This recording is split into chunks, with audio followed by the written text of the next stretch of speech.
Muito obrigado.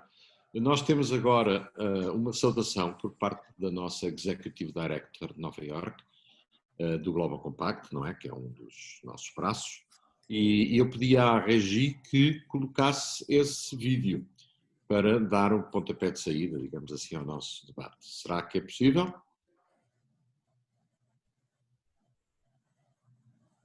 Has turned the world upside down, generating uncertainty and disruption well beyond the obvious health, humanitarian, and economic crises.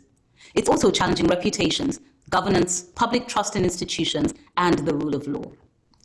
In signing up to the 10 principles of the UN Global Compact, our participants not only commit to avoid bribery, extortion, and other forms of corruption, but also to proactively fight corruption internally and within their supply chains. Corruption impacts the most vulnerable, especially women, deepening social inequalities and leaving the poorest people susceptible to more corruption, deprivation, and extortion. Recover with Integrity is the theme of this year's International Anti-Corruption Day, and this builds towards the special session of the General Assembly Against Corruption in June 2021. Only through collective measures against corruption will a COVID-19 recovery with integrity and inclusivity be possible. Today and every day, I urge leaders everywhere to fight corruption and not let it slow our progress on our mission to achieve the Sustainable Development Goals and to create the world that we want.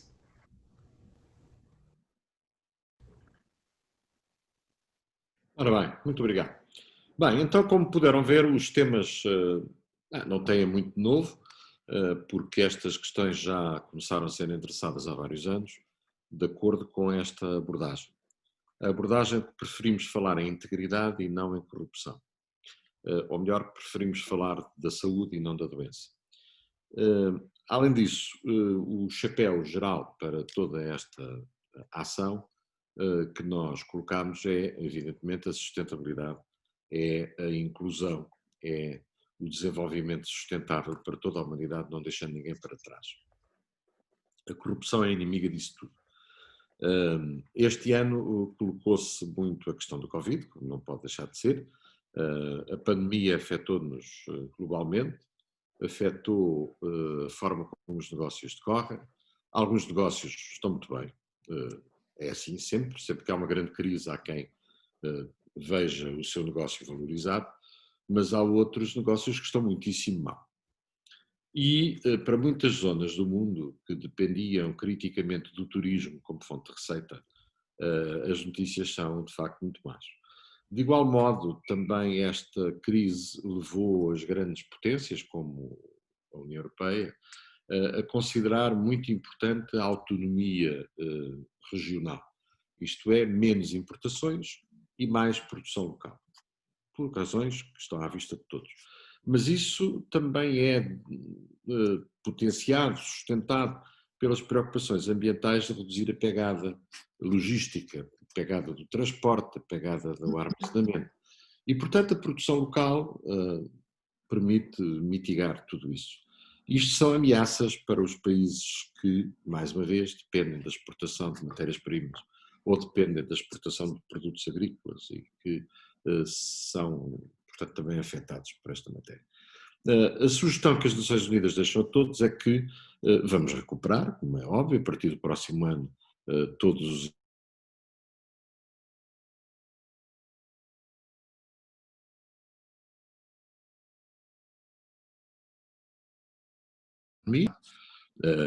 e que essa recuperação seja feita com integridade.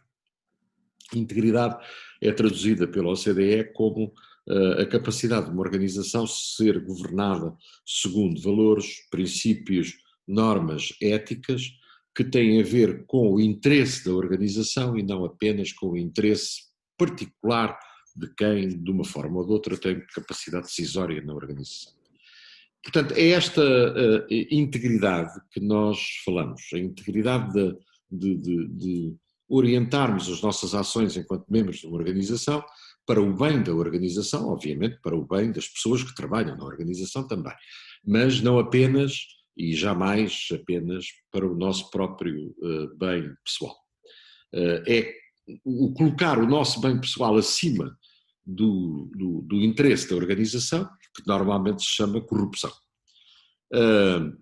não há só corrupção na administração pública, embora o grande foco da comunidade internacional seja a integridade pública e a corrupção na administração pública, porque de facto é pública e, portanto, todos nós temos de cuidar da defesa dos interesses coletivos da sociedade através da administração pública, mas a corrupção atinge todas as circunstâncias e todas as organizações.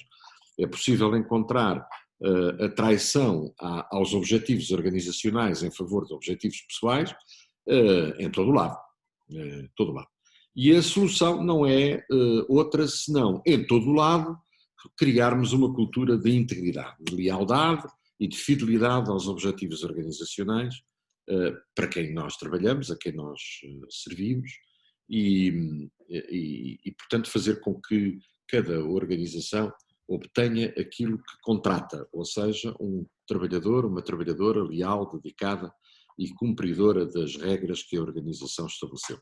Sempre que a organização não for capaz de fazer isso, é nosso privilégio, e espero que também seja a nossa possibilidade, mudar de organização e ir à procura de uma outra que seja mais adequada àquilo em que nós acreditamos enquanto pessoas. Mas, enquanto pessoas, se trabalhamos numa organização, devemos ser leais e fiéis para com ela, de acordo com o sistema de valores que ela tiver definido. Cada organização tem o seu código de ética, tem os seus códigos de conduta, tem as suas regras, tem os seus princípios que devem ser seguidos. Durante muito tempo, e este é o principal tema, digamos assim, que eu vos coloco, durante muito tempo a ideia era inversa. Durante muito tempo defendia-se a ideia de que o negócio implicava o engano. Implicava, é indispensável. Quem não enganava o cliente não ia longe. Vendia sempre preço decente. Isto tem que se fazer algum jogo e tal. E portanto, fazia parte da organização comercial, da organização de negócios, um certo jogo de ocultação, de disfarce, de dizer só o bem, de todas essas coisas. Isso nunca foi inteiramente verdade. Mas parecia verdade, principalmente nos negócios de muito curta duração, naqueles negócios de toque e foge. Mas onde quer que uma casa criar uma relação duradoura com os seus públicos, quer os seus públicos a montante, quer os seus públicos a jusante, quer a comunidade envolvente, isto já não era verdade. O que era verdade era exatamente aquilo que durante muitos anos foram os grandes valores do comércio. O comércio era probo, o comércio era honesto, o comércio regulava-se pela palavra, regulava-se pelo aperto de mão, o comércio regulava-se pela honra. E quando um comerciante perdia a honra, perdia tudo. Este choque, digamos assim, de valores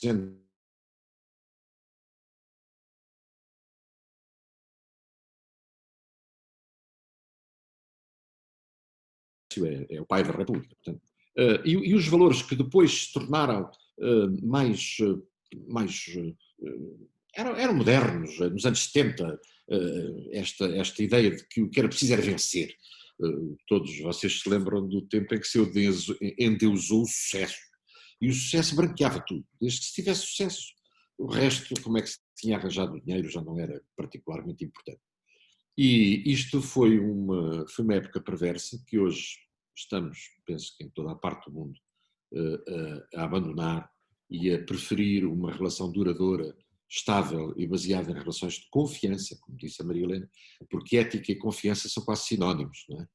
Portanto, é isto que eu gostava de ouvir os vossos testemunhos, nem é tanto só as vossas opiniões, mas o Vasco, por exemplo, o Vasco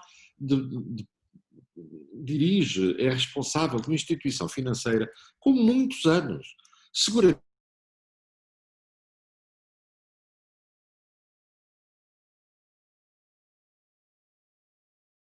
de pouca lealdade com os clientes, não acredito. Aliás, toda a imagem da Casa Campeão é exatamente o inverso. A Maria Helena presida uma associação que é crítica nos dias de hoje. Aliás, nós a APE e a APDSI, acabámos de assinar um protocolo para o desenvolvimento de referenciais, de documentos que cultivem maior ética, transparência, confiança na atividade própria dos sistemas de informação. O Tiago, como ele muito bem disse, representa uma multinacional muito bem estabilizada, muito bem implementada, com práticas muito sólidas, que tem com certeza algo muito importante para nos dizer. E a Paula Guimarães, que neste momento já não trabalha no Montepio, mas que trabalhou durante muitos anos numa instituição financeira também, e em responsabilidade social, e muito próxima da ética, e dirigiu organizações sociais, e presidiu ao Grace, e é uma daquelas mulheres que tem um envolvimento com a vida pública portuguesa, não a vida pública política, mas a vida pública, que se faz com o público, nas instituições sociais, nas organizações empresariais, dando a cara, dando testemunho, falando, sendo um exemplo para tanta gente. Penso que vocês são interessantes para deixarem aqui o vosso testemunho daquilo que entenderem dizer. Isto fica gravado. É uma das grandes vantagens destes eventos não presenciais, é que naturalmente ficam gravados. E a nossa intenção é colocar esta gravação, estes testemunhos no YouTube ou noutros canais, de modo a que fiquem à disposição não apenas das dezenas de pessoas que estão a participar em direto, sincronamente aqui, mas também a todos aqueles que queiram ver assincronamente. E quando virem, poderão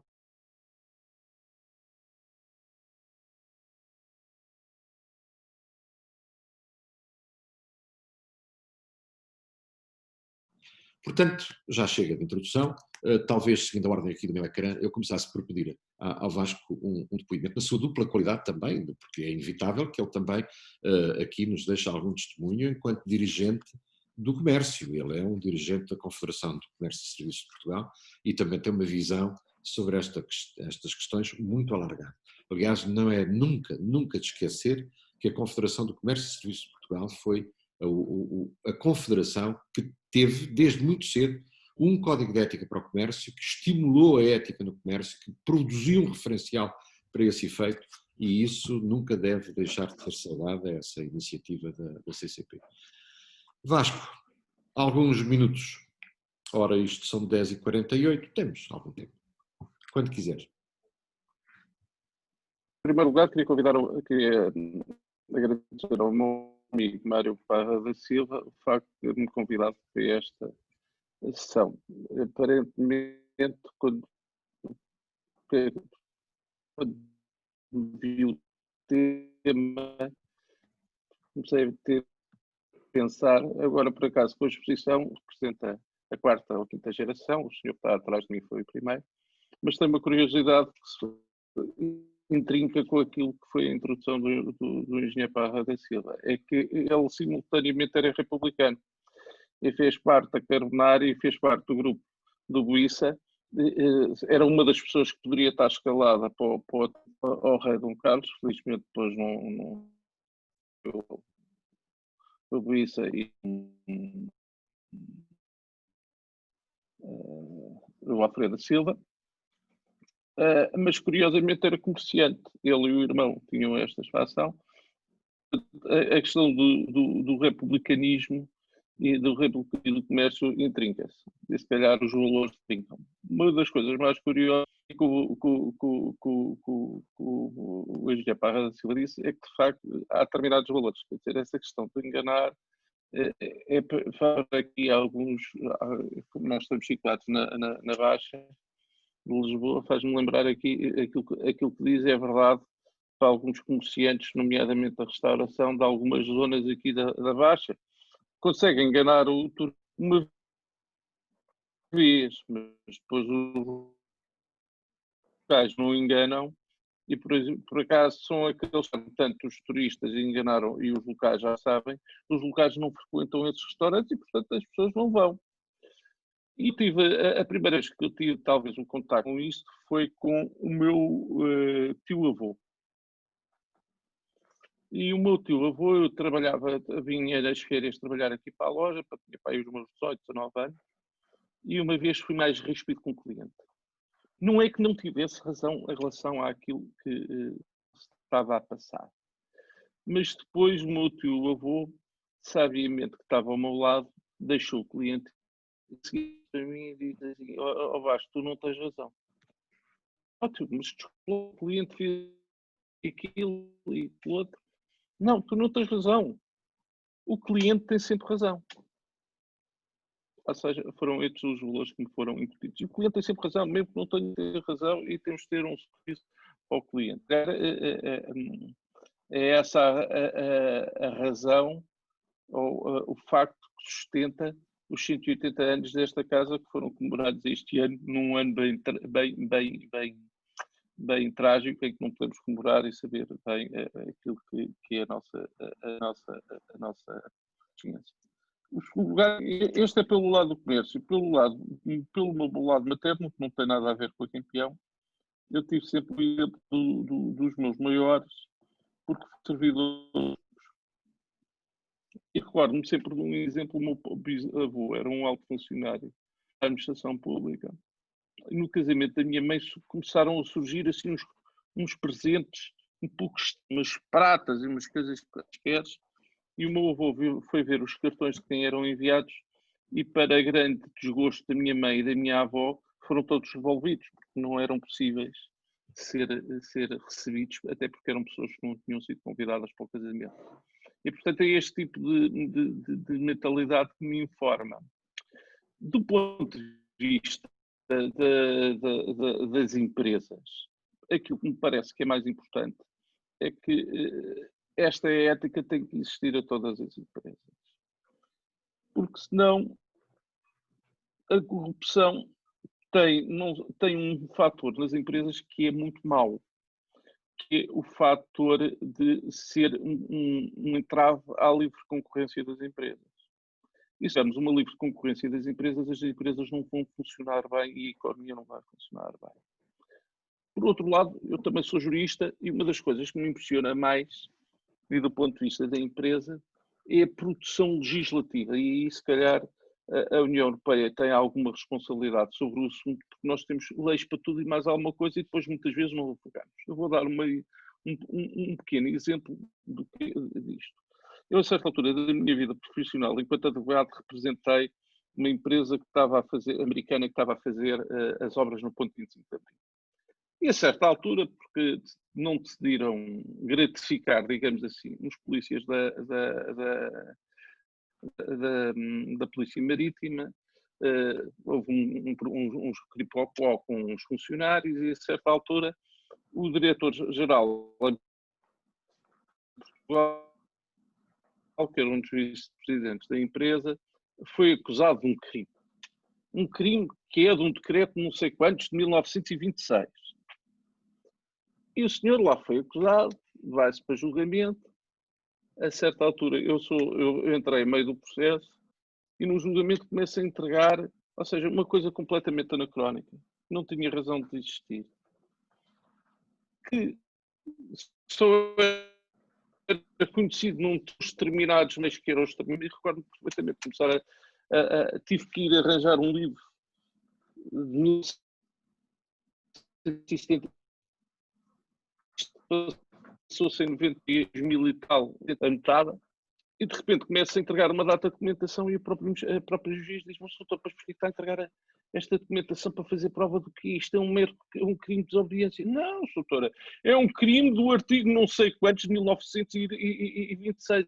Ela começa a olhar para mim e nem sabia o que era o crime. Isto para dizer o quê? Quer dizer, há uma data de legislação que nós temos e que as empresas têm que seguir. E isto as pessoas, de haver uma legislação para ir até quase para parafusar um parafuso na própria empresa. Isto é gerador de que quem sabe ou tenha o domínio dessa legislação e desses pequenos pormenores, que venha fiscalizar uma determinada empresa, arranja sempre algo que esteja errado. E o facto desta legislação existir desta forma e da legislação existir desta forma eu não quero utilizar a palavra, mas o único que me ocorre é um convidado a existir corrupção, porque não é a pessoa que vai ser corrompida. O funcionário já sabe ou prevê que haverá uma das possibilidades. Há uma possibilidade bastante forte de alguém não cumprir uma determinada coisa. Quer dizer, não é possível cumprir isso 99%.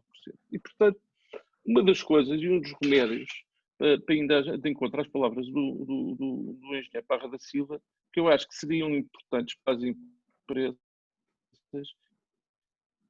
era uma simplificação e uma simplificação dos processos em termos dos processos legislativos e da legislação que se aplica nomeadamente às empresas e principalmente às pequenas e médias empresas, porque é impossível ter-se conhecimento de tudo e mais alguma coisa e que seja aplicável às empresas. E, portanto, é esta a minha visão relativamente a esse setor. Depois há umas coisas que de facto eu não entendo. Em Portugal eu acho que se fala excessivamente em termos, quando se fala de justiça, fala-se excessivamente da corrupção. Eu curiosamente nunca tive grandes problemas, nunca fui assediado sobre a corrupção no setor público, mas acho o setor onde eu trabalho, que não é um setor financeiro, que é o setor do jogo, mas curiosamente nunca vi nenhum caso de corrupção, publicamente nunca veio a público nenhum caso de corrupção dentro do Departamento de Jogos da Santa Casa da Misericórdia de Lisboa, apesar de, em 2019, a Santa Casa, o Departamento de Jogos, ter trabalhado com 4.500 agentes espalhados por todo o país e que tiveram um volume de negócio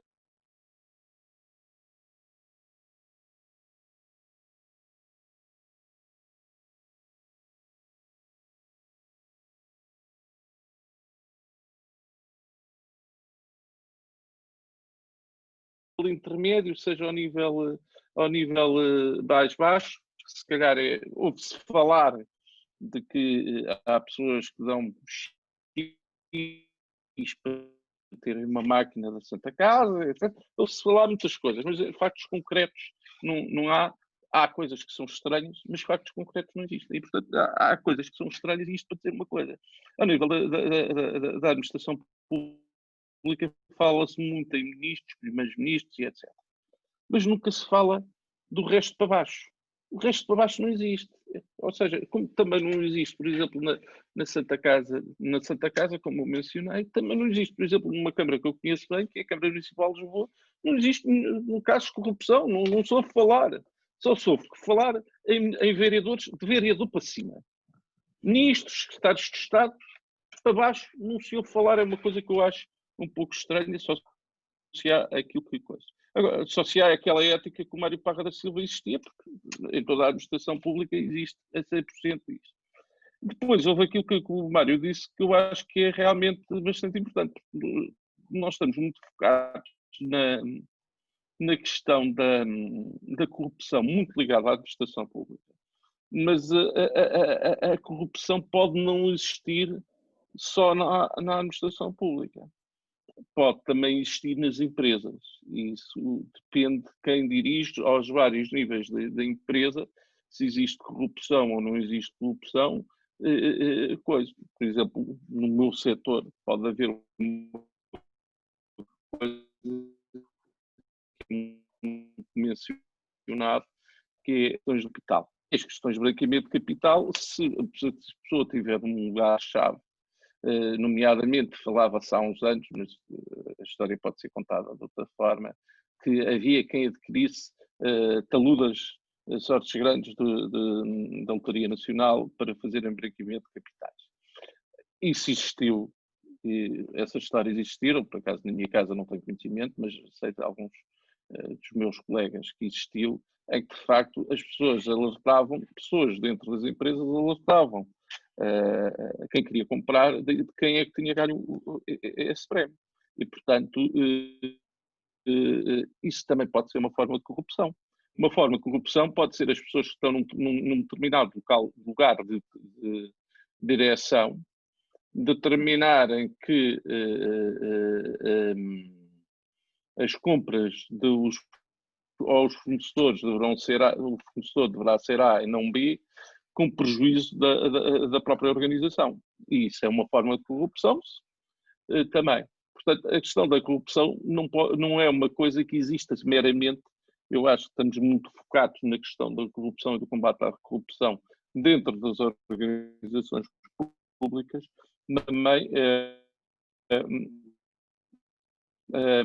existe nas ações privadas enquanto lugares de direção. E é isso que terá que se ter uma habilidade muito grande na escolha das pessoas que vão para esses lugares, nomeadamente nas organizações, pelos seus dirigentes.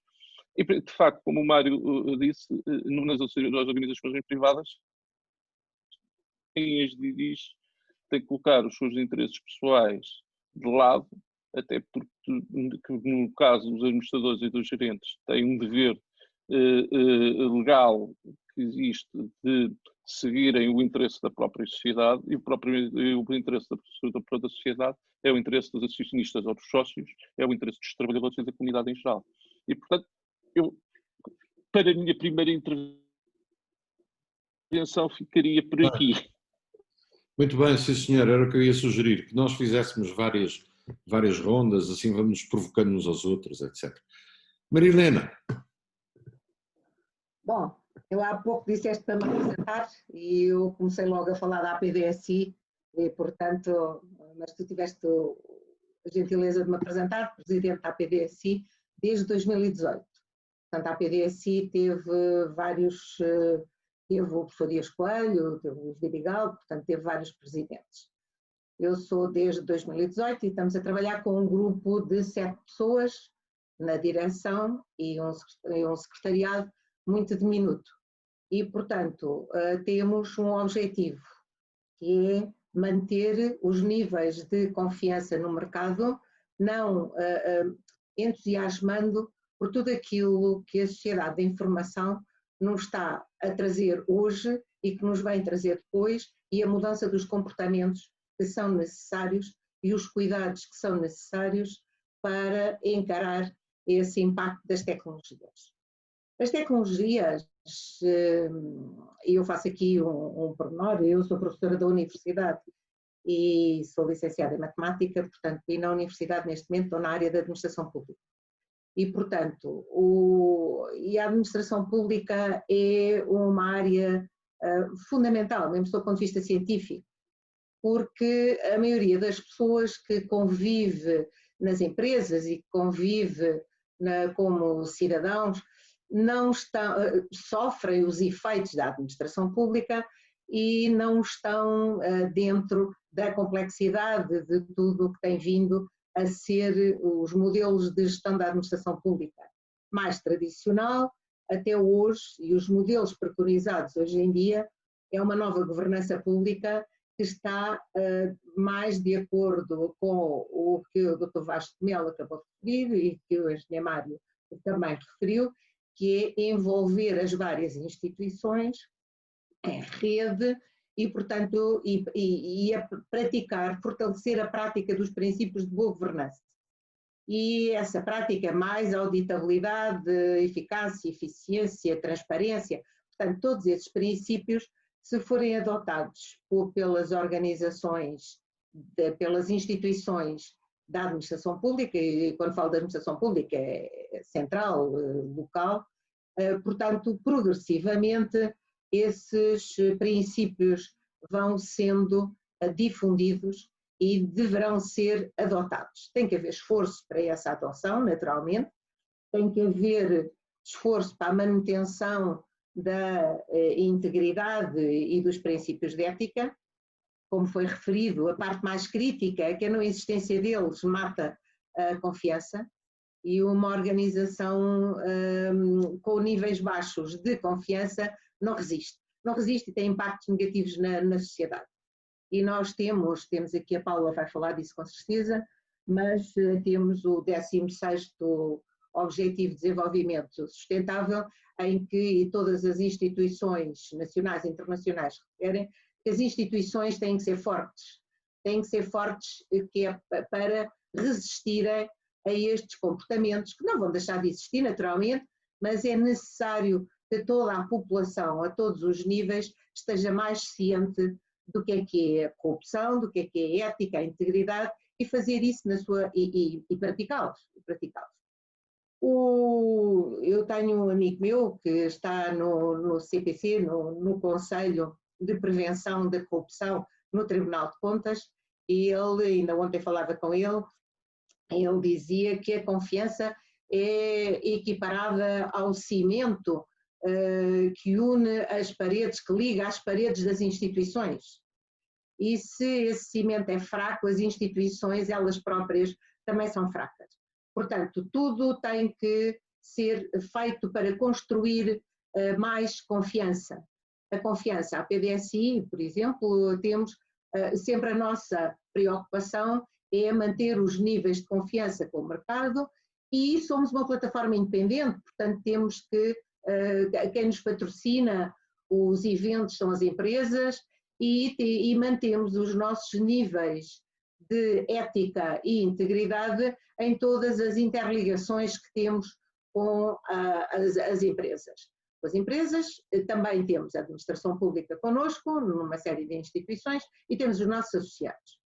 Só de referir que eu trabalhei 10 anos na administração pública, no desenvolvimento de soluções informáticas, e algumas delas foram as primeiras para detectar fraudes nas finanças. Portanto, a parte da fraude precisa de ter visibilidade, e aí a tecnologia é fundamental. Todas as instituições nacionais e internacionais, o primeiro marco para lutar contra a corrupção ou para maior integridade e ética é pôr as tecnologias ao sabor, ao serviço destes esforços. Nós temos tratamentos analíticos de informação de grande vigor, de grande dimensão, são capazes de analisar quantidades gigantescas de dados e encontrar padrões de normalidade e da normalidade. E se nós mergulharmos na pesquisa dessa anormalidade, nós vamos confrontar com fraudes escondidas brutais que não passa para a cabeça de ninguém. E, portanto, isso é um dos aspectos que é hoje mais considerado como uma área a desenvolver. Temos o blockchain para a parte dos contratos públicos, temos uma série, temos inteligência artificial, portanto, todas estas tecnologias vão contribuir no sentido de dar mais visibilidade, a comportamentos não éticos, não íntegros, a fraudes e, naturalmente, que depois a parte judicial tem que estar atenta e a par para penalizar quem prevarica. Portanto, quem comete esses atos tem que haver visibilidade das consequências desses atos, porque senão pode ter um efeito negativo. Eu trabalhei também durante vários anos na administração pública, depois estive na privada, e na privada eu estou a seguir os princípios que o Dr. Vasco de Mel referiu, que é o cliente tem sempre razão. E a forma de interagir com os clientes na prestação dos projetos, dos serviços de consultoria, os clientes eram todos tão diferentes e nós tínhamos que encarar cada um como se ele fosse a marca, aquilo que faz com que a organização se mantenha viva e com o nome no mercado. Era uma multinacional e tínhamos que encontrar a melhor maneira de ser bem para ambas as partes. Nem sempre era o que o cliente queria, exatamente como queria, tinha que ser ajustado para equilibrar quer as práticas de ética da empresa com os próprios interesses dos projetos dos clientes. Foram anos, 10 anos, 10, 13 anos de aprendizagem contínua, todos os dias.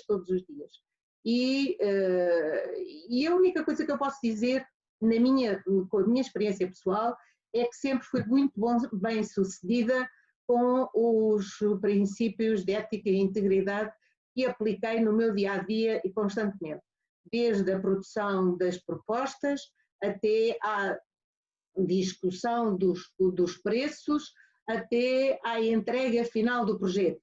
E isto pode ser tudo feito num sentido, num princípio, num enquadramento de confiança, de bem-estar e de alegria para todos, porque há mais valor para a organização, há mais valor para quem presta os serviços, há mais valor para toda a comunidade. Portanto, é encontrar esse ponto e essa paixão por trabalhar desta forma. Dediquei-me depois à parte da faculdade e na faculdade, tendo escolhido a área da administração pública, uma vez tinha passado também por lá e a parte das tecnologias, é interessante porque os profissionais da administração pública surgiram no fim do século XIX com um homem importantíssimo, o Wilson, nos Estados Unidos, que depois foi presidente dos Estados Unidos, e que decidiu criar uma força eticamente não sujeita às orientações dos vários governos, mas para ser um corpo de profissionais técnicos e, portanto, que resistiam a todos os impulsos do mercado que eram mais desviantes para uma orientação política ou para outra, ou para um governo ou outro. Portanto, os profissionais da administração pública nascem como sendo os garantes da sociedade que se ia complicando, que se ia cada vez mais complicando. E, portanto, e nós na nossa administração pública, e com os meus alunos na administração pública, uma das áreas que lhes interessa a eles particularmente em todos os setores neste momento é a parte da transparência. Será que a administração pública está a praticar os níveis de transparência que lhes são devidos? E nós temos uma lei, temos a LADA, temos uma comissão, LADA, que é a Lei de Acesso aos Documentos Administrativos, temos o CADA, que é a comissão exatamente que se manifesta sobre o acesso aos documentos administrativos. Temos na própria Constituição, o cidadão tem direito a ter acesso à informação que o Estado tem sobre ele, com as reservas nacionais de proteção, defesa, tudo. Temos o Código do Procedimento Administrativo, que tem orientações muito claras. Eu tenho vários trabalhos a correr em que os alunos estão a ver se as práticas que estão preconizadas no Código do Procedimento Administrativo, se de facto estão a verificar ou não pelas próprias instituições da administração pública. E, portanto, já temos um índice de transparência para a administração pública local, também haveremos de o ter para a administração pública central. Portanto, há uma série de iniciativas do próprio governo para dar mais atenção e mais expansão a todos estes princípios e aos efeitos negativos deles próprios. Temos um compromisso fantástico assinado em Portugal, que muitas pessoas não sabem, eu aqui aproveito, que é o OGP, o Open Government Partnership, que é a administração, um compromisso com a administração aberta. E, portanto, foi uma assinatura que fizemos em 2017, com um conjunto de dezenas e dezenas de países, surgiu em 2011, no mundo inteiro, e os princípios são princípios de lutar contra a corrupção, de trazer o cidadão para mais perto do que as práticas da administração estão a fazer, simplificar, e portanto é exatamente o que foi aqui referido, exatamente, a parte da simplificação é determinante. A complexidade que nós estamos envolvidos na administração precisa simplificar. A palavra de ordem é, já temos o Simplex, que tem feito grandes esforços nesse sentido, mas temos que simplificar, e, portanto, a Rede Nacional de Administração Aberta está neste momento a iniciar o segundo plano, há um plano nacional da Rede Nacional de Administração Aberta. A AMA, que é a Agência de Administração Administrativa, é o focal point em Portugal para o cumprimento dessa carta, desse compromisso que Portugal assinou, e, portanto, é promover a transparência, é um dos princípios, dar mais poder aos cidadãos, fazer com que os cidadãos participem em conjunto com as entidades públicas para encontrar as melhores soluções e simplificar as soluções, combater a corrupção e utilizar as novas tecnologias exatamente para potenciar a relação do cidadão com o Estado e, portanto, identificar e contribuir para tudo o que possa fortalecer os princípios de ética e de integridade. Portanto, isto está ao dispor de toda a sociedade. Há uma rede composta por um grupo alargado de instituições e, portanto, a AMA, se forem ao site da AMA e ao Open Government Partnership, OGP, a rede de parceria para a administração aberta, temos esses dados e todos os cidadãos são convidados a participar. O que isto é fantástico, é excelente, porque abarca muito mais portugueses do que até há uns anos, porque é mais uma fonte, é mais um canal para se falar e para se trabalhar e para se conseguir produzir resultados que sejam implementáveis e visíveis. E ainda temos o CPC, e, portanto, que é a parte do Conselho de Prevenção da Corrupção no Tribunal de Contas. E é interessante porque está preocupado em estar perto do ensino superior e das escolas secundárias. E está a lançar projetos exatamente para estimular o ensino superior a fazerem trabalhos de investigação à volta destes temas, e também há um projeto com escolas secundárias, com 9 agrupamentos de escolas no país inteiro, que também engloba toda a comunidade escolar, pais, professores, alunos, na difusão e na construção de peças e resultados onde se fala destes temas.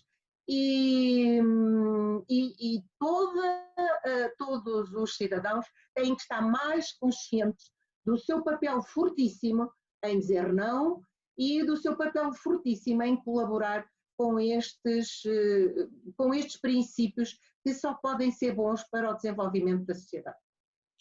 Muito bem, muito obrigado para a primeira volta. Vamos então passar à experiência de uma empresa. Tiago, é consigo. Muito obrigado. Começava por cumprimentar todos os colegas aqui do painel e quem nos possa estar a ver em direto e depois possa ver a gravação também. Um agradecimento ao engenheiro Mário Parra da Silva pelo convite que nos endereçou para estarmos presentes nesta sessão, e deixava também uma saudação à Associação Portuguesa de Ética Empresarial, a Global Compact Network Portugal, por esta iniciativa. Como disse há pouco, ainda antes de começarmos, eu não sou um estudioso no tema, e certamente aquilo que posso deixar aqui como contributo é a experiência de uma multinacional de grande dimensão e como é que hoje em dia trata estes temas. A Everis e a NTT Data, portanto o grupo japonês a que a Everis pertence, são signatárias do Global Compact, e a Everis em Portugal contribui com o mesmo, ou até diria com mais empenho, para aquilo que é o Global Compact Network em Portugal. Estamos fortemente empenhados em contribuir para a Agenda 2021 ano. Não tivemos qualquer dúvida e aderimos de imediato à call to actions da campanha anticorrupção, porque o nosso compromisso com este tema é muito efetivo, e é muito efetivo, eu diria, sobretudo porque o tema da integridade e da ética nos negócios está muito ligado àquilo que é a gênese da própria ética, e nesse sentido creio que é até um testemunho interessante dar aqui nota de que há uma empresa, certamente que há mais, mas há pelo menos uma, que é esta, que fez um percurso de sucesso nos últimos 20 anos e que nasceu assente numa visão muito sólida de que a integridade e a ética no negócio nos traria valor e seria isso que nos faria crescer. E creio que isso é interessante aqui para a discussão.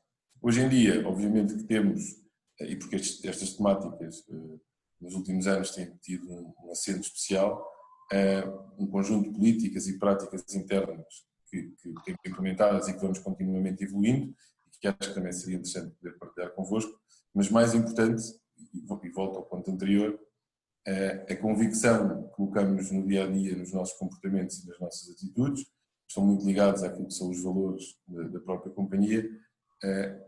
Acreditamos que isso é indutor dentro da companhia e para os nossos stakeholders, numa perspectiva de integridade e de ética, e que isso nos traz valor para o nosso próprio negócio, e acreditamos também que isso gera um mecanismo de indução na sociedade em geral, e é nisso em que acreditamos. Um exemplo aqui muito concreto daquilo que é a nossa postura na gênese, inclusive, da própria companhia. O nosso CEO internacional anterior, portanto, na gênese da companhia, tinha uma frase muito curta e muito elucidativa desta ideia, que a Everis era uma companhia de gente boa e de boa gente. Isto é uma frase muito simples, muito curta, mas que induz esta ideia de que, de facto, nós queremos ser uma companhia com comportamentos diferenciais, e, portanto, estou a falar de há mais de 20 anos, quando a companhia nasceu, e acreditamos que isso nos vai gerar valor, que isso vai contribuir para o sucesso da companhia e que com isso vamos contribuir também para uma sociedade mais equilibrada. Isto estava muito intricado e está naquilo que são os nossos valores enquanto companhia, na visão da liderança da empresa e dos colaboradores, numa liderança por valores e por exemplo, nos valores que defendíamos e defendemos de transparência, de atitude positiva, de consistência. Temos um lema que dizemos que fazemos aquilo que dizemos que dizemos, de liberdade responsável. Portanto, toda esta visão de valores que estava intrínseca à gênese da companhia foi aquilo que nos permitiu ter esta história de sucesso. É nisso em que acreditamos. Eu até diria, no meu caso particular, que fiz toda a minha carreira profissional na Évores, partilhava, quiçá, essa forma de estar contribuiu de forma decisiva para que me mantivesse cá durante todo este tempo, apesar de outros apelos que todos nós vamos tendo para outros desafios. Essa forma de estar diferente, que sentia que era diferente no mercado há 20 anos, provavelmente foi aquilo que me fez, enquanto profissional, manter-me na Évores durante todo este tempo. Evidentemente, hoje em dia, enquanto multinacional, e hoje em dia detidos por uma multinacional japonesa, há toda uma prática que está para lá daquilo que é esta visão da liderança por valores e deste acreditar que a integridade e esta forma de estar nos vai gerar valor para o negócio. Há todo um conjunto de práticas mais processuais e políticas que estão instituídas e que também partilhava para terem uma ideia de como é que uma multinacional trata desse ponto de vista estes temas. Fazer um parênteses, inclusive, para vos comentar que no encontro anual de líderes de cada uma das operações a nível global, portanto os responsáveis de cada país e os responsáveis das práticas internacionais, na conferência de 2019, que ainda foi realizada em formato presencial, um dos grandes tópicos da agenda era exatamente o tema da transparência e da anticorrupção. Enquanto debate, houve uma sessão plenária para partilhar diferentes riscos e condicionantes operacionais da nossa organização em cada uma das operações, em função do país de cada uma dessas operações e tendo por base o Índice Internacional da Percepção da Corrupção. Isto é muito elucidativo do tipo de preocupação que existe numa empresa multinacional sobre este tema. Confesso-vos que não é muito simpático neste fórum aparecer como português e não aparecer no conjunto dos melhores. Felizmente também não aparecemos no conjunto dos piores, diria que aparecemos mais ou menos a meio do ranking, vou dizer assim, mas para partilhar convosco, de facto esta preocupação é muito grande numa empresa multinacional e que há debate sobre formas de comportamento diferente em cada um dos mercados onde a empresa opera, em função exatamente do grau de risco e de exposição aos temas da corrupção. Parênteses, regressava às práticas internas que deve ser importante ou útil poder partilhar. Temos um código de ética e de conduta profissional, para além de ser do conhecimento de todos os colaboradores, é público. Também nós queremos que o nosso código de ética e conduta profissional seja público, portanto está disponível no nosso site para quem quiser ver. Temos já implementado um canal de whistleblowing, portanto, para que qualquer pessoa interna à companhia, externa à companhia, quem quiser, possa fazer uma denúncia, uma queixa contra algum comportamento que nós tenhamos tido. É um canal gerido por um gabinete de advogados, portanto, totalmente independente, é confidencial e, inclusive, pode ser anónimo se a pessoa que quiser apresentar essa denúncia requerer que seja anónimo. E, portanto, isto também é um gerador de confiança e esperamos que indutor também de comportamentos noutras organizações.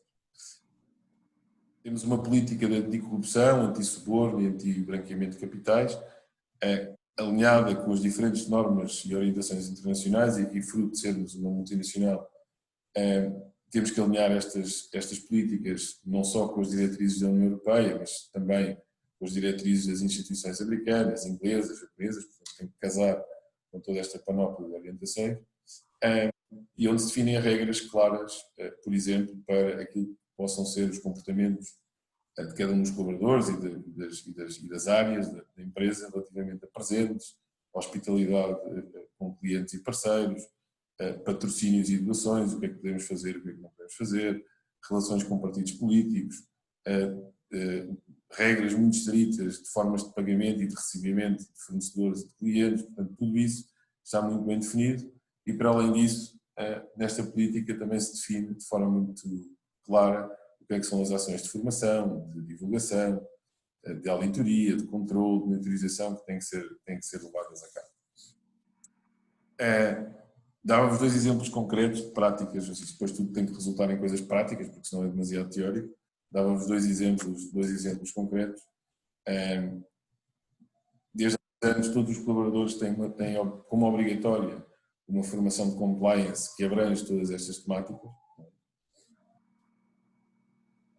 Há um escrutínio muito grande pelo cumprimento dessa formação pelos colaboradores, há uma taxa de 95% mínima em permanência, em contínuo, de colaboradores que têm que ter esta formação concretizada. É uma formação que requer, inclusive, aproveitamento, portanto, tem um pequeno exame no final, não ser só um proforma, de facto, induzir este conhecimento entre os colaboradores. E tem um período de validade, portanto, é preciso reciclar, cada colaborador tem que reciclar esta formação. E dou este exemplo mais prático, porque creio que é muito elucidativo daquilo que é a visão que a companhia tem de que estes temas têm que estar no top of mind dos nossos colaboradores. Porque se não estiverem no top of mind dos nossos colaboradores, não serve de pouco. Este exemplo nesse sentido. Dava outro exemplo relativo, por exemplo, ao processo de homologação de fornecedores, daquilo que são os nossos fornecedores. E este exemplo porque me parece que é também elucidativo daquilo que é uma preocupação interna, mas uma preocupação de induzir comportamentos no contexto geral da sociedade. Hoje em dia, quem quiser ser o nosso fornecedor tem que subscrever o nosso código de ética e de conduta profissional, não só tem que ter conhecimento, como tem que o subscrever. Há um processo de homologação que também interroga os fornecedores por dívidas, por exemplo, à Segurança Social ou ao Estado em geral. A nossa política ambiental também tem que ser aceita. Portanto, há aqui todo um processo que hoje em dia me parece que já tem alguma transversalidade no contexto português ao nível das grandes empresas, das pequenas não, mas das grandes parece que já tem alguma transversalidade. Não será exatamente igual em todas as organizações, mas existe e tem este caráter indutório de um determinado tipo de comportamentos. E para além deste caráter indutório, também pretende, acho eu, salvaguardar uma competitividade sustentável entre as empresas. Não é? Porque se todas as empresas tiverem este tipo de atitude, estamos a potenciar uma competitividade entre todos mais sustentável. Deixava-vos estes 2 exemplos do ponto de vista das práticas e voltava ao ponto anterior daquilo que é a atitude e os comportamentos, também para vos dar nota que defendo muito este tema da integridade e da ética, mas também há aqui uma diferença entre aquilo que é ser íntegro e ser ingênuo. E eu acho também é importante focar um bocadinho este ponto. E relativamente às práticas internas da nossa atitude e dos nossos valores, com os quais procuramos induzir este sentido de integridade e de relação de confiança com os nossos stakeholders, sejam os colaboradores, sejam os clientes, parceiros. Dois exemplos de atitudes práticas no dia-a-dia que queremos que são indutórias também deste tipo de comportamento. Se algum colaborador tiver uma proposta, um colaborador da Everest tiver uma proposta de trabalho, nós não lhe apresentamos uma contraproposta financeira, por uma questão de princípio, mas não deixamos de dar uma visão do que pode ser o futuro dele na companhia. Então, é esta a diferença entre a integridade, por um lado, mas também não sermos ingênuos. Tá bem? Outro exemplo, já tivemos a trabalhar connosco filhos de alguns clientes, ou pelo menos de algumas pessoas com algum grau de decisão nos clientes, e desde que isso seja feito de forma transparente, que essa pessoa seja tratada com equidade face aos demais colaboradores da companhia, isso não me parece de todo possa ser considerado uma atitude incorreta, e portanto também há aqui que equilibrar, e dava este exemplo nesse sentido. Uma coisa é a integridade, outra coisa é cairmos em excessos, que depois também nos limitam de forma exacerbada e sem sentido. Terminava só a minha intervenção dando nota. Muito bem. Para a primeira ronda, sim senhor, ainda voltaremos com certeza. Agora vamos ver a perspectiva da Paula sobre tudo isto. Paula. Bem, a vantagem de ser a última a falar é que já está quase tudo dito e, portanto, posso navegar a onda dos palestrantes anteriores, aos quais volto a cumprimentar, naturalmente. Só uma pequena nota, o engenheiro Parra da Silva disse-me que eu já não estava a trabalhar no Montepio, efetivo, não é bem assim, eu já não estou na Fundação Montepio, mas estou na Associação Mutualista e estou numas funções que têm muito a ver com o que estamos a conversar hoje, que sou, neste momento, a coordenar a Provedoria do Associado. E, portanto, é também um instrumento, claro, de transparência e de promoção da integridade. Ora bem, tudo quanto foi dito aqui é, de facto, o sinal evidente das preocupações crescentes em termos de combate à corrupção e da promoção da integridade como uma prática transversal em todas as organizações, qualquer que seja a sua natureza jurídica. Eu gostaria de começar por introduzir uma nota, é que a corrupção é um ácido da democracia. Não é só uma questão de ser um crime sem vítima, e portanto o facto de ser um crime ser uma vítima aparente faz com que toda a comunidade seja posta em causa através de um comportamento corrupto, mina a confiança, como foi dito por vários dos meus colegas do painel, e pode ser usado, e tem sido usado, como uma perigosa arma de campanha política para defender princípios autoritários. Esta era a primeira nota que eu queria dar, é que a corrupção é maior em sistemas ditatoriais do que na democracia. Apesar de haver uma confiança, uma ideia feita e um discurso que eu considero perigoso, de que a democracia abre as portas à corrupção. Nada mais falso.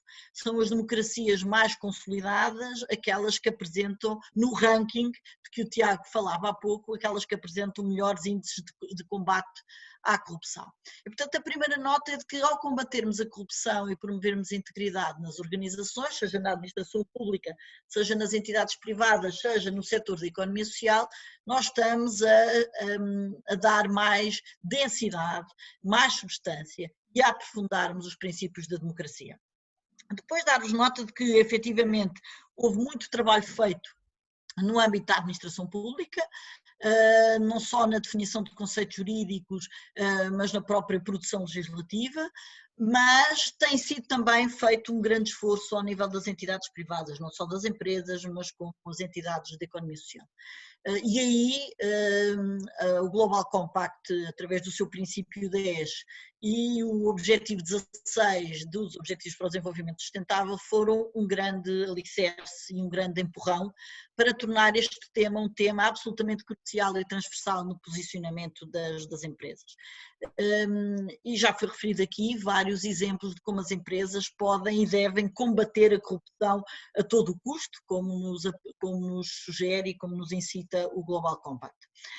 E porquê? Porque esta prevenção da corrupção na empresa é efetivamente uma licença para operar. Há uma consciência cada vez maior dos cidadãos, pelo menos é a minha percepção, de que há uma tolerância zero, de que não há já nenhum encaixe para políticas ou para comportamentos corruptos em nenhum dos setores, não só na administração pública, mas também nos outros setores. Recentemente tivemos um revés com um acórdão de fixação de jurisprudência em fevereiro deste ano, que retira, por exemplo, os dirigentes das instituições de economia social do âmbito de aplicação do capítulo 4º do Código Penal, considerando que eles não podem ser entendidos como funcionários, mas felizmente temos a possibilidade de recorrer à Lei nº 20 de 2008, precisamente sobre as questões da corrupção no comércio internacional e nas entidades privadas, onde está claramente dito que os comportamentos corruptos, quer corrupção passiva, quer corrupção ativa, quer recebimento de favorecimento, todos eles podem ser, de facto, objeto de intervenção judicial, mesmo quando praticados por funcionários ou colaboradores de organizações e não funcionários públicos. E, portanto, há aqui, neste momento, uma transversalidade na punição, resta saber se há ainda uma transversalidade na prevenção. E esse foi o repto do engenheiro Parra da Silva no início desta conversa e era por aqui que eu gostaria de ir. Acho que nós devemos sempre antecipar o problema. Não é a punição que resolve o assunto da corrupção, até porque infelizmente a máquina judicial está muito desapoiada, é muito difícil encontrar os sinais da corrupção, é muito difícil, os magistrados não têm formação nessa matéria, não têm assessoria técnica que os ajude e, portanto, a punição vem tarde e muitas vezes é difícil de encontrar prova suficiente para condenar. E depois fica uma outra perspectiva e uma outra percepção, que é de que a justiça não funciona. Portanto, isso é ainda o agravar mais esta percepção de que a corrupção lavra sem punição. Portanto, centrando-me na questão da prevenção, e acho que por aqui faríamos um melhor trabalho, eu identificaria 6 dimensões, muito rapidamente, algumas das quais já foram referidas pelos meus colegas de painel. A primeira é, de facto, a questão da liderança. A liderança pode, qualquer que seja a natureza jurídica das entidades, é efetivamente uma força motriz para a adoção de comportamentos corretos. Uma liderança que se quer cada vez mais colaborativa, e nem sempre isso acontece nas nossas instituições, que se quer que seja partilhada, que seja auditada pelos outros membros dos conselhos de administração, auditada por conselhos consultivos, auditada externamente por consultoras, portanto um processo cada vez mais de accountability instalado, uma liderança que tenha a noção da sua transitoriedade. Mesmo quando falamos em empresas e empresas familiares, que é uma grande tradição em Portugal, mesmo quando falamos da passagem de testemunho de geração para geração, é fundamental que o líder tenha a noção de que vai ter que passar o testemunho um dia. Pode ser ao fim de 40 anos, pode ser ao fim de 5, mas vai ter que passar esse testemunho. E, portanto, é fundamental a noção de que o nosso mandato é um mandato que tem que ser passado impoluto para quem vem a seguir o exercer. E isto é combater um problema sério que temos em Portugal, que é o nepotismo. Aliás, o Tiago falava há pouco nisso, no âmbito da economia social é efetivamente um mal enorme, não é? Nós temos a noção de que a maior parte dos cargos e dos órgãos são preenchidos por pessoas da mesma família, o que é impossível garantir transparência ou garantir fiscalização quando o genro é o presidente do Conselho Fiscal e o sogro é o presidente da direção. Convenhamos que é um bocado difícil, a não ser que ponham em causa os almoços de Natal, e portanto é fundamental nós termos a noção de que as lideranças têm que combater o nepotismo, temos que procurar outras formas de envolver e trazer para o exercício das funções outras pessoas, pela competência e não pela consanguinidade ou pelo amiguismo. Depois a questão da acumulação de funções, que é outro problema muito sério em Portugal, principalmente nos contextos fora dos grandes centros. Nós temos, e há disposições jurídicas específicas para a corrupção dos autarcas, é o das zonas e das áreas em que há mais corrupção em Portugal, é precisamente nas autarquias, e nós temos muitos casos, e alguns deles vieram a público há pouco tempo, de presidentes de Câmara que são provedores de organizações, são presidentes de outras associações e tudo isto cria uma malha e uma rede de interferências e de influências que muitas vezes pode dar mau resultado. Depois a questão da educação. Eu penso que esse é um grande apelo, quer do Global Compact, quer dos Objetivos para o Desenvolvimento Sustentável, e foi dito aqui pela minha colega Maria Helena, que de facto, no caso dos cidadãos serem educados para a noção de que não é possível tolerar a corrupção, e estiverem cada vez mais conscientes dos seus direitos e dos seus deveres, e da forma como os podem exercer, isso naturalmente ajuda a fortalecer a capacidade de reagir e de prevenir e, portanto, educar para a cidadania, educar é fundamental que os portugueses percebam quais são os órgãos decisórios, como é que se estabelece a relação entre poderes em Portugal, o que é que pode e não pode ser admitido na relação com o setor público, mas na relação também enquanto consumidor com as empresas e enquanto beneficiário com as instituições da economia social. Depois, uma terceira questão que também foi aqui referida, que é o envolvimento dos stakeholders, através da criação dos provedores, dos clientes, através da criação de canais de interação entre as empresas e os seus clientes e os seus acionistas, também com os shareholders. No caso das instituições da economia social, a sua relação com os associados, por exemplo, de modo a criar efetivamente uma fiscalização transversal e permanente. Não basta haver uma fiscalização ou uma censura do poder público, é fundamental que haja uma censura dos pares, que haja uma fiscalização dos pares, que esta cultura de integridade seja uma cultura completamente partilhada por todas as pessoas que rodeiam a empresa. E aí o Tiago teve de facto uma intervenção interessante no sentido de dizer que a empresa pode criar um motor de indução contra a prática da corrupção e a questão da promoção de um contágio positivo de boas práticas. Depois a questão dos valores. Os valores condensados ou não num código de ética, mas preferencialmente condensados num código de ética, têm, a meu ver, que ter 3 dimensões. Em primeiro lugar, têm que ser valores alicerces, ou seja, têm que ir buscar isso, o Dr. Vasco Mel disse, têm que ir buscar ao passado, ao fundo da informação fundamental, que esses valores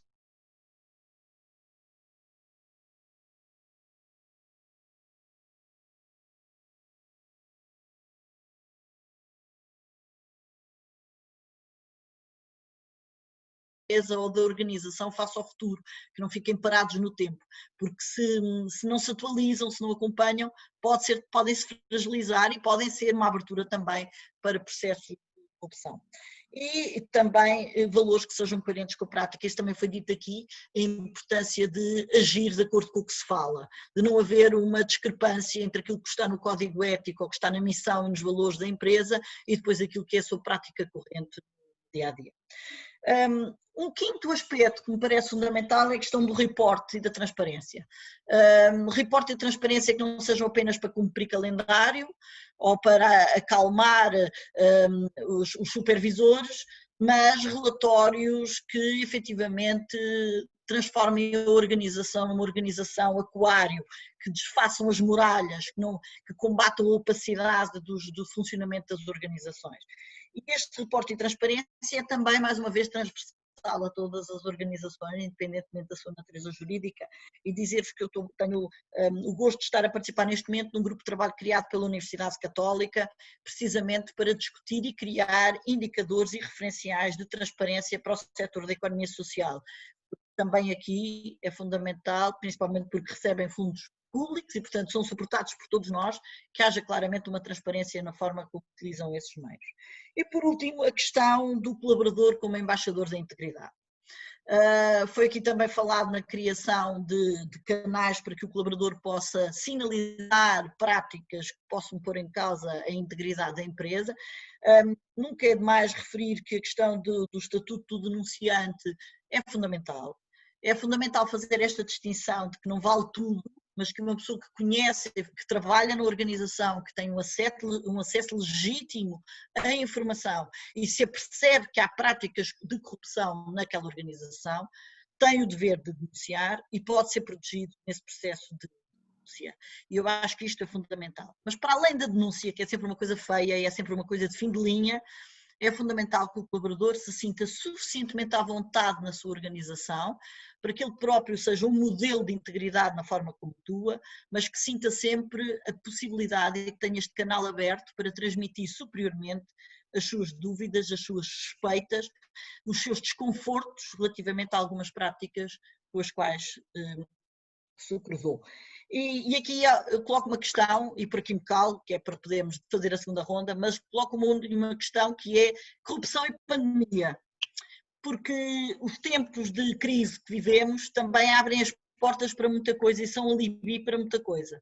São alibi para contratar mais rapidamente, são alibi para o ajuste direto, são alibi para ultrapassar determinadas etapas nos processos de contratação pública, são alibi para meter dentro da organização pessoas que não têm idoneidade nem têm perfil adequado para o desempenho das funções só porque são precisas e é urgente suprir faltas de recursos humanos e, portanto, a pandemia pode ser efetivamente também uma crise de integridade. E a questão do teletrabalho pode pôr em causa esta capacidade do colaborador ser este agente e embaixador da integridade, porque se não for bem trabalhada esta questão, pode vir a desaparecer ou a reduzir-se drasticamente esta identificação com a organização, esta capacidade de vestir a camisola dos valores, porque há um distanciamento e o distanciamento é muito mau para a coesão das organizações e pode ser péssimo para a interpretação e como é que eu dizer, a assunção dos valores da empresa como um todo. Se eu estou longe, se calhar posso deixar de sentir a empresa como minha, posso deixar de sentir a organização como um território de pertença e isso pode fragilizar o meu compromisso e a minha integridade. E por aqui me fico.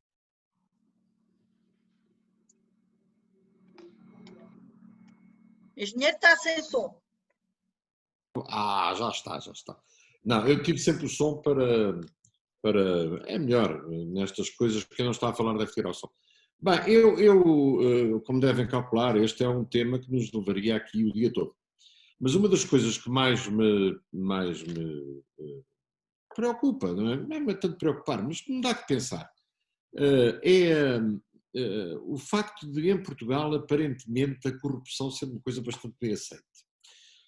Havia um político que dizia nunca ninguém perdeu eleições pelo facto de haver evidência que é corrupto. Não, isso não faz perder eleições.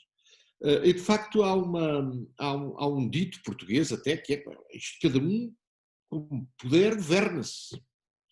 E este governa-se na gíria popular tem sempre um tom duplo.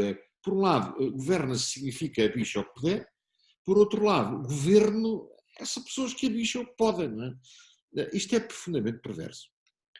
E tem que ver com a República e com a democracia. Eu de facto, não posso estar mais de acordo, e gostava muito de realçar as palavras da Paula, de que a ditadura é essencialmente corrupta, nasce da corrupção, vive da corrupção e alimenta a corrupção.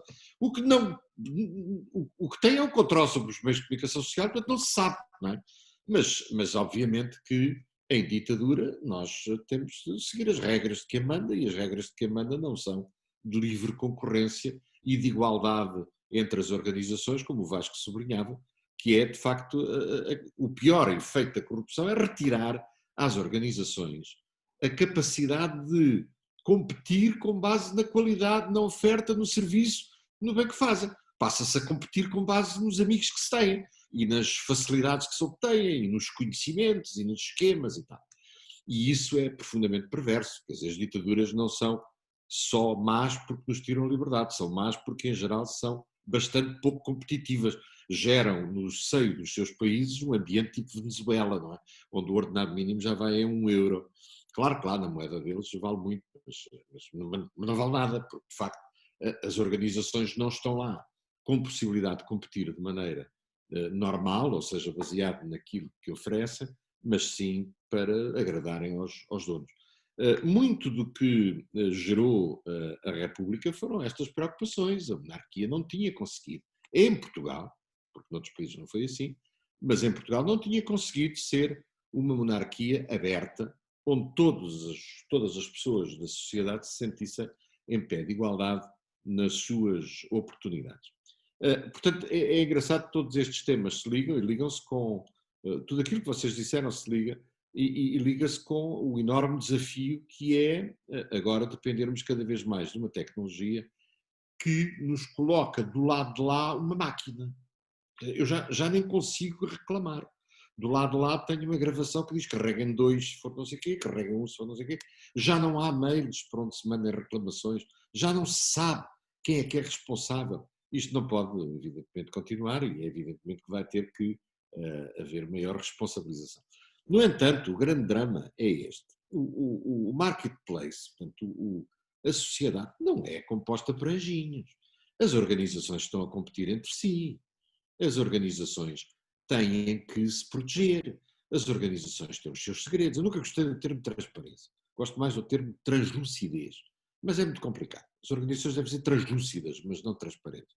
Ou seja, ou dito de outra maneira, as organizações devem ser tão transparentes quanto possível. Mas há uma quantidade de aspectos do funcionamento da organização que é impossível que sejam transparentes sob pena de deixar de haver organização. A organização implica a ideia de fronteira e a fronteira implica a ideia de cá dentro há algumas coisas que são só nossas. Não é? Portanto, é evidente que tem que haver aqui um equilíbrio, como dizia o Tiago, entre integridade e ingenuidade, ou entre transparência e o legítimo segredo industrial, segredo comercial, segredo da organização. E até preservação do seu know-how. Nós estamos na sociedade da informação. Se a informação for totalmente transparente para toda a gente, não há negócio. Há negócio de gerar informação e gestão da informação e sistemas de informação, e esse negócio tem que ser protegido de ladrões que queiram vir buscar o nosso investimento e usá-lo sem ter passado por tudo aquilo que foi a nossa fase de semear e de desenvolver e até de aumentar o conhecimento das pessoas que depois são pescadas para ir para outro sítio, assim, de um momento para o outro, e vai-se tanto esforço, tanto trabalho que se fez. Portanto, esta não é uma matéria simples, de maneira nenhuma. A corrupção talvez seja uma matéria simples. Há a lei, violou a lei, tem o tribunal em cima e tem a penalização. Mas é por isso que eu não gosto muito de falar de corrupção, eu gosto de falar de integridade, que é uma coisa muito mais complicada. Porque implica, de facto, saber quais são os valores, quais são os princípios, quais são as regras que produzirão maior sobrevivência para as várias sociedades. E aqui vem outro problema, é que a nossa sociedade, a organização onde trabalhamos, é uma sociedade e nós pertencemos a ela. Mas Portugal também é uma sociedade. E o que a legislação do denunciante diz é que se você tiver conflito entre os interesses da sociedade portuguesa e os interesses da sociedade XPTO limitada para que você trabalha, você deve denunciar a sociedade XPTO em prol da sociedade portuguesa a que você também pertence, que é uma sociedade democrática. Pois, o que nos leva à questão de saber se os portugueses se sentem sócios de Portugal ou se sentem utilizadores da riqueza portuguesa. E de facto isto leva-nos para outra coisa que as Nações Unidas têm chamado muita atenção, até se tem dito que falta uma Carta Internacional de Responsabilidades, além de uma Carta Internacional de Direitos, porque a gente acha que tem só direitos, não temos responsabilidades para com a sociedade portuguesa a que pertencemos. Não somos sócios disto, não somos contribuintes disto, não é o nosso dinheiro que é gasto quando as instituições públicas o gastam mal. Agora, esta discussão é de facto ilimitada, mas o nosso tempo termina ao meio-dia. Podemos esticar até ao meio-dia e um quarto.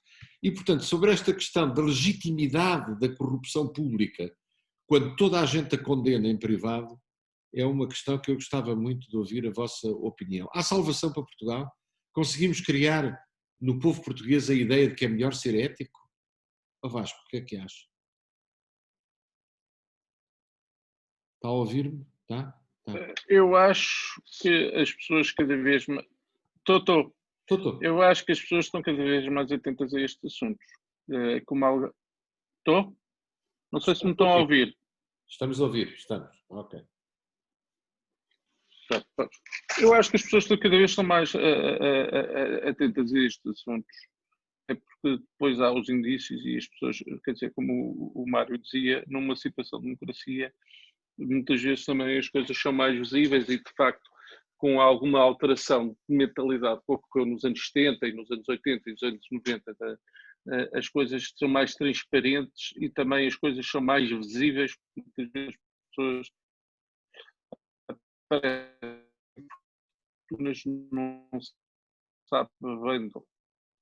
Agora, e portanto as pessoas, agora, não é culpa, existem muitos casos de corrupção, são instruídos pelos casos do Ministério Público, e uma das coisas que eu acho que falha muito na nossa justiça é as fugas de informação. E as fugas de informação principalmente para a imprensa. Porque se depois pensarmos alguns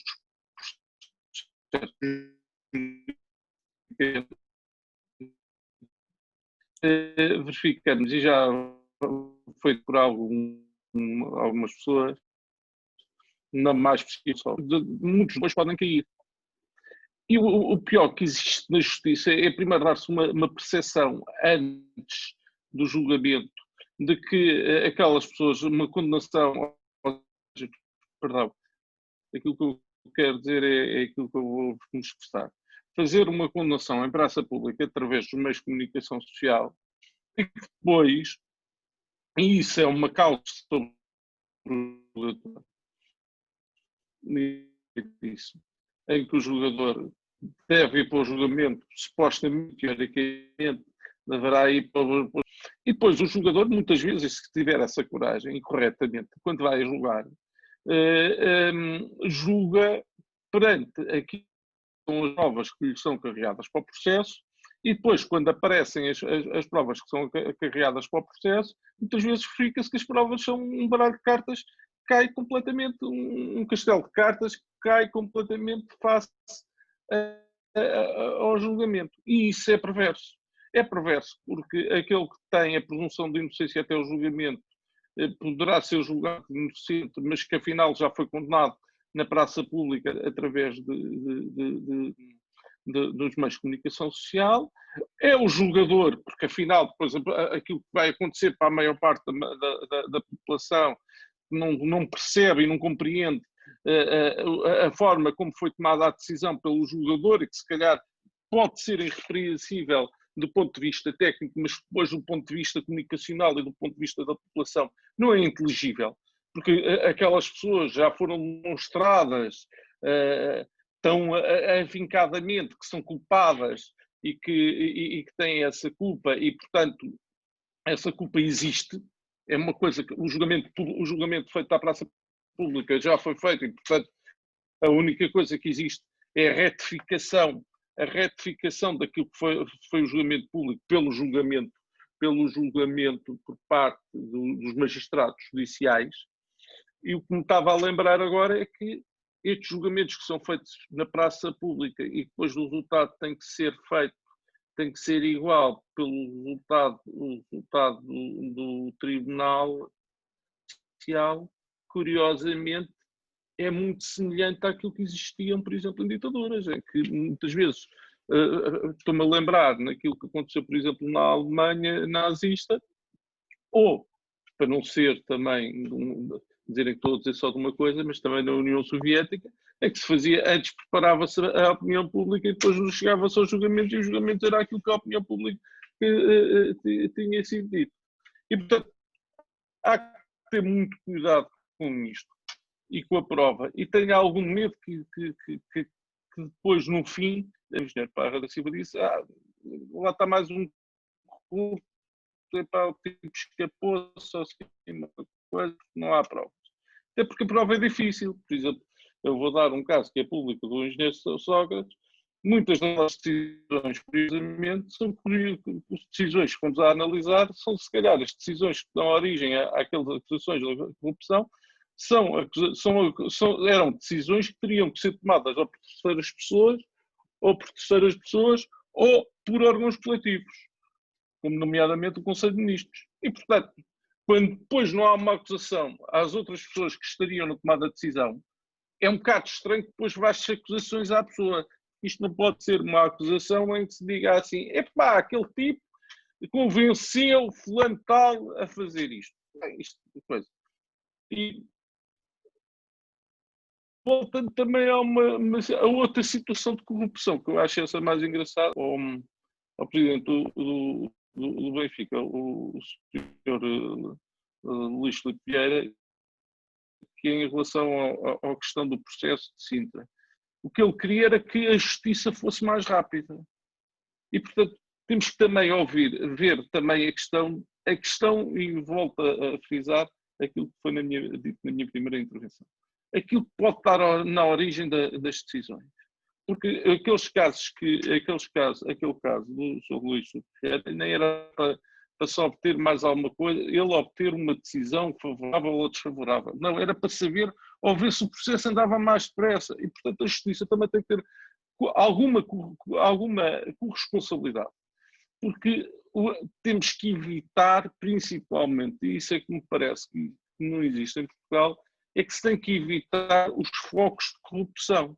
E quando temos uma justiça fiscal que chega a demorar 5, 6, 7, 8 e 9 anos a julgar processos, e estamos a falar só em primeiras instâncias. Eu não faço justiça fiscal, mas já tive um processo fiscal e demorou 10 anos a se julgar na primeira instância. Mais 10 anos, quer dizer, isto não é possível. Não é possível, porque isto tem custos para as empresas. É claro que isso depois pode gerar situações de corrupção. E, portanto, são estas coisas que, apesar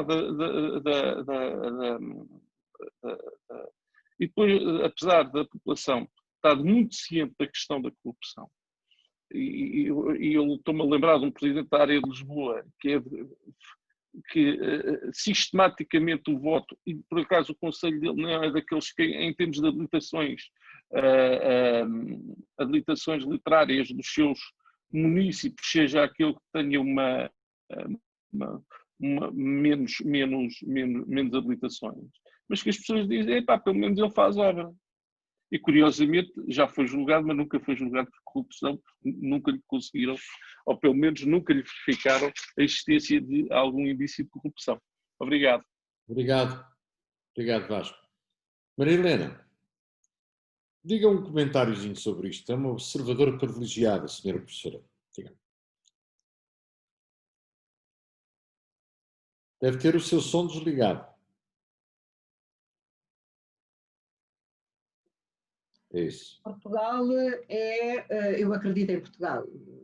Claro, o país é um país com uma história magnífica e com momentos de interrupção e de iniciativa e modernidade, que é uma pena os nossos jovens não saberem tão bem quanto deveriam para perceber os passos seguintes. E quando as coisas estão muito feias, atua. Pronto, é um país em que a população atua. O que é que eu queria referir? Queria referir que o meio ambiente hoje em dia é cada vez mais complexo. Complexo. Nós temos, são as ligações, são os contratos com múltiplas entidades, são os produtos e os serviços a mudarem constantemente, a tecnologia evolui e, portanto, aquilo que é hoje, daqui a 2 meses já não é. A parte jurídica anda sempre atrás, porque não se consegue atualizar, portanto não faz sentido aquilo que pratica muitas vezes, porque a realidade já é outra, mas isso é no mundo inteiro, e portanto esse é o mundo em que nós vivemos e vai piorar, Daí as grandes máximas para atenuar este processo ter a ver com aumentar a disponibilidade e o uso da tecnologia para estes efeitos. E a tecnologia na área da justiça vai ter que dar um incremento enorme. Há imensas investigações aí e vai ter que dar, e a própria justiça e a formulação dos códigos também vai ter que se ajustar à realidade dos tempos atuais. Isso envolve milhares de pessoas e transformação de comportamentos e de práticas de milhares de pessoas, não é uma coisa que aconteça, portanto, vamos falar dos dedos, vai acontecer porque assim não pode continuar. A parte da tecnologia, e é aí que nós temos uma série de iniciativas. Os próprios computadores vão ter capacidades completamente distintas das atuais, com os computadores quânticos. Portanto, aquilo que vai acontecer nós nem sabemos, em termos de tecnologia, e não podemos estar a ter legislação do século XIX. Portanto, há aqui uma incompatibilidade e que vai ter que ser agilizada. Vai demorar, pois vai, mas temos a certeza que vai ter que ser assim, e não só nas escolas a todos os níveis, e nas empresas como as consultoras que lidam com todos os meios ambientes, vai ter que haver essa inovação e essas novas práticas.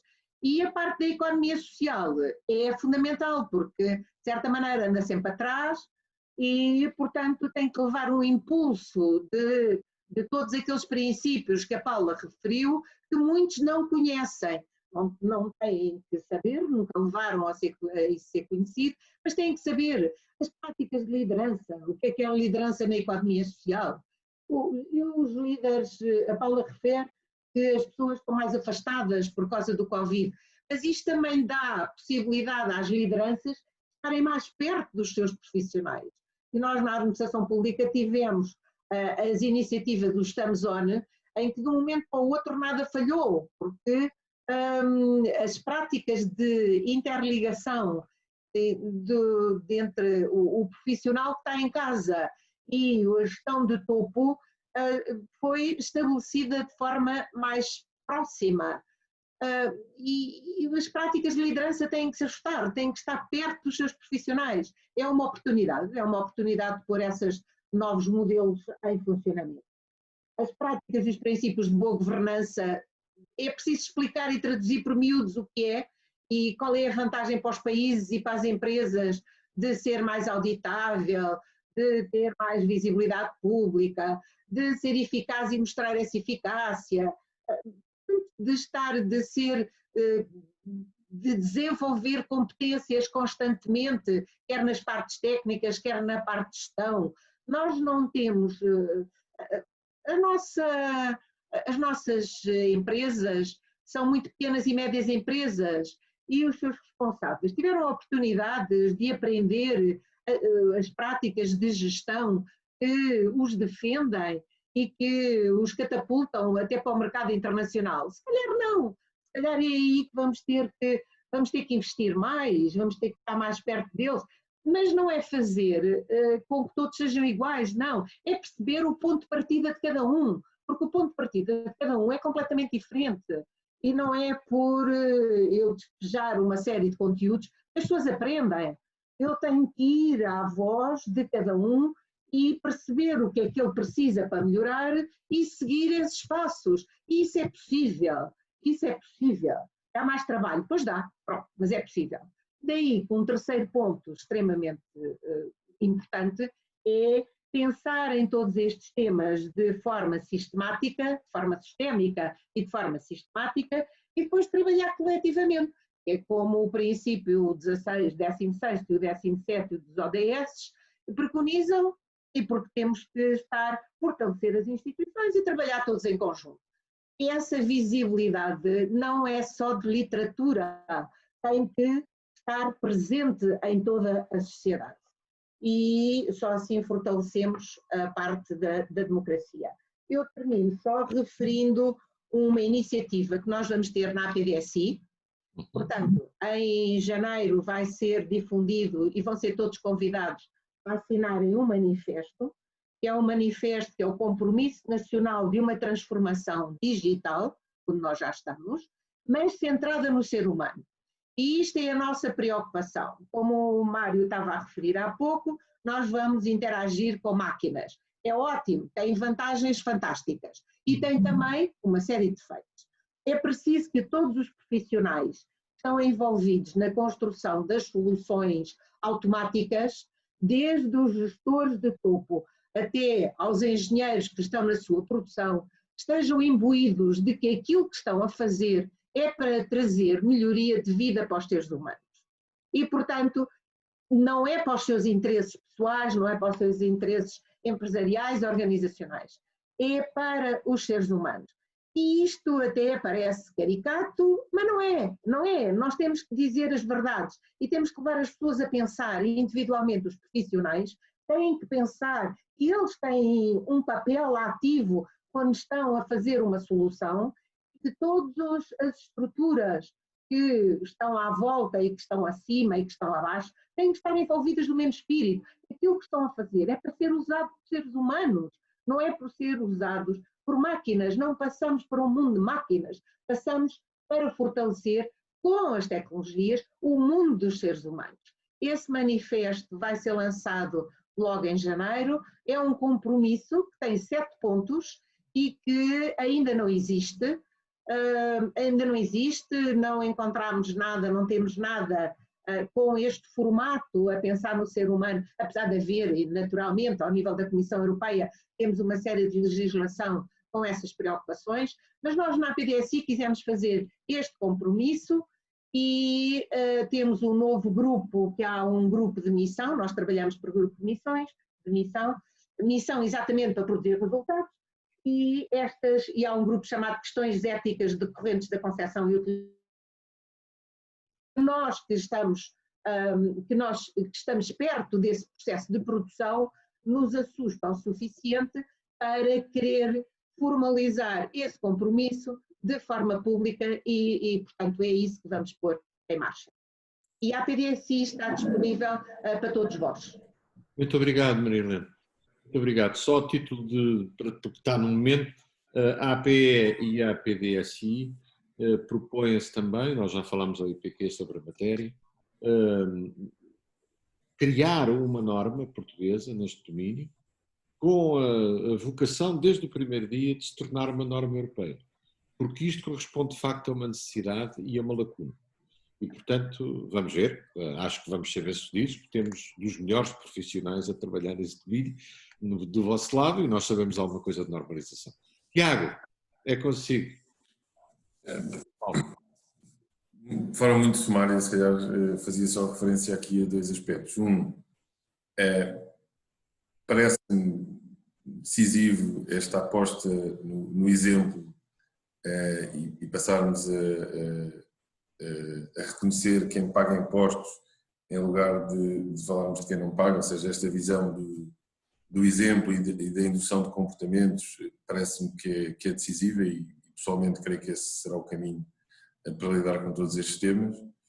E depois sublinhava um aspecto que a Paula Guimarães também referiu há pouco e que vejo no dia a dia, que é a consciência dos nossos cidadãos. Parece-me que, perante estes temas, parece-me que é muito mais acentuada do que era no passado, sobretudo a nova e enquanto atividade profissional noto isso muito na contratação dos jovens que saem das universidades todos os anos. De facto há uma consciência muito maior para estes temas, não só da integridade, mas também de tudo aquilo que são os temas em torno da sustentabilidade e da Agenda 2030, e são muito mais intransigentes relativamente a todos estes aspectos do que aquilo que nós achamos que são, parece-me. E portanto isto também é uma mensagem positiva, ou seja, alguma coisa boa as gerações antigas conseguiram fazer, que foi induzir essa visão nas gerações mais novas, e portanto creio que as gerações mais novas também nos vai ajudar a melhorar e a caminhar no sentido positivo. Muito bem. Estou com sono, estou. Muito obrigado. Eu também concordo consigo, acho que estamos melhor, mas ainda não estamos nada, ainda falta muito. Paula. Bem, para terminar, eu acho que ainda falta muito, mas eu sou uma otimista por natureza e apesar dos jovens serem menos cultos historicamente e serem pouco conhecedores daquilo que foi o nosso passado recente em Portugal, têm uma noção de uma coisa que as gerações anteriores, incluindo a minha, não tinham, que é a noção de casa comum, a noção de que estão todos no mesmo barco e combater a corrupção está ao mesmo nível de combater as alterações climáticas, ou seja, é um por todos e todos por um. E os jovens não têm de facto esta noção do aproveitamento a qualquer custo que as nossas gerações tinham. Até a sua sobrevivência passa por uma sobrevivência ética e de entreajuda. Por isso eu estou convencida que as próximas gerações vão mudar o mundo, não tenho a mínima dúvida sobre isso. Até porque são muito mais internacionais.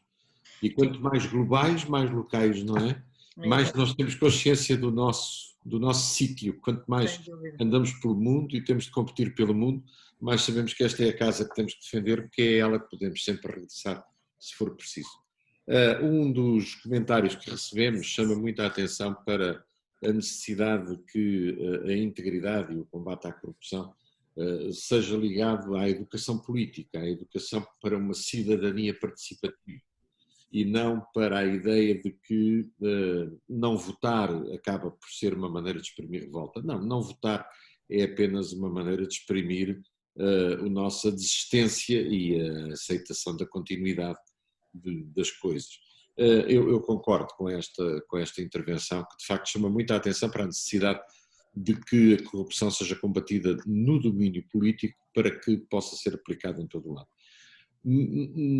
O nosso papel, quer no Global Compact, quer na APE, portanto o papel destas Nações Unidas, as Nações Unidas são uma associação de Estados, mas o Global Compact é a agência das Nações Unidas para as empresas.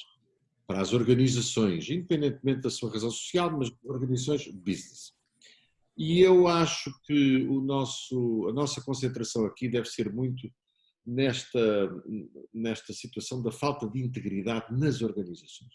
Aquilo que vários de vós abordaram, como as compras que não são feitas de maneira lisa, transparente, e aí sim, acho que deve haver transparência, ou as contratações das pessoas, embora é curioso, porque na contratação das pessoas há culturas locais, e quando digo locais não digo locais geograficamente, mas também locais organizacionalmente, onde privilegiar a família era parte da cultura, era uma coisa que era considerada muito boa.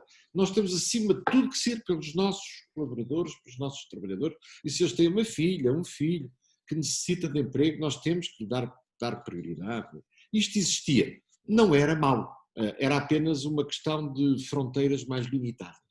Hoje, o que se pretende em todo o lado, e aí sim nas Nações Unidas todas, é diluir as fronteiras de tal modo que todos tenhamos oportunidades iguais, quer seja por origem, ou por natureza, ou por opção, ou por preferência.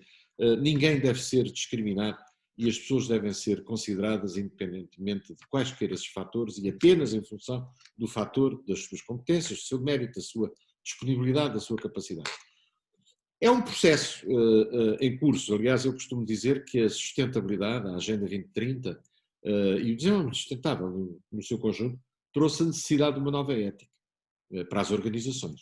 Uma ética em que esta abertura, o não deixar ninguém para trás, esta transparência dentro do que pode ser transparente, esta universalidade seja contida nos valores da organização, sem dúvida nenhuma. Veja, por exemplo, o caso do Tiago, ele trabalha para uma empresa em Portugal, é CEO em Portugal, mas a empresa tem casa-mãe no Japão. São duas culturas completamente diferentes. Eu durante um tempo, trabalhei para a Minolta e tive que lidar com os japoneses e até aprender que não lhes esticava a mão, demorei para aí 2 reuniões, não é? Portanto, são formas diferentes de estar, mas que todas elas são compagináveis desde que haja respeito. Porque quando encontramos um bocadinho mais a profundidade dessas culturas, encontramos a mesma decência, ou a mesma lealdade, as mesmas preocupações que são comuns a toda a humanidade. Por isso, cabe-me aqui também, gosto muito de recordar o Código para uma Ética Global, que tem como primeiro signatário o Hans Kuhn, e que chamou a atenção para aquilo que a Maria Helena referiu de forma tão intensa e tão brilhante. Nós fazemos soluções para todos, para os seres humanos, não apenas para a nossa organização. Claro, quando fazemos uma solução é para que a nossa organização ganhe dinheiro, pois obviamente essa é a essência do negócio. Mas voltamos sempre à mesma questão. É mais importante que nos foquemos no serviço do que nos foquemos no poder. Aquilo que é típico das ditaduras é o foco no poder, e aquilo que é típico nas democracias é o foco no serviço. Aliás, ministro significa servidor público, mas as ditaduras levaram-nos a pensar que significava autoridade pública. Não significa. Ministrar um medicamento significa servir um medicamento a alguém. É isso que significa a letra, a palavra ministro. Governo vem da palavra grega gubernetis, que era o piloto do barco, não era o comandante. Serviço, serviço, serviço, serviço. Nos concentrarmos em serviço, os nossos clientes ficarão satisfeitos e os cidadãos também. Mas se nos concentrarmos em poder, durante um período ficamos felizes porque temos muito poder, é maravilhoso. E depois um dia descobrimos que o poder não significa coisa alguma, porque nós só nos deitamos numa cama de cada vez. Isso não há nada a fazer. Ninguém conseguiu ainda deitar-se em 2 camas ao mesmo tempo. Só uma de cada vez. Portanto, o serviço é que nos traz o reconhecimento social. E o reconhecimento da família e a gratidão dos nossos parceiros, amigos, familiares, etc. Talvez seja essa a grande base da ética. É fazer com que os outros reconheçam o bem que nós fizemos. Porque o fizemos mesmo.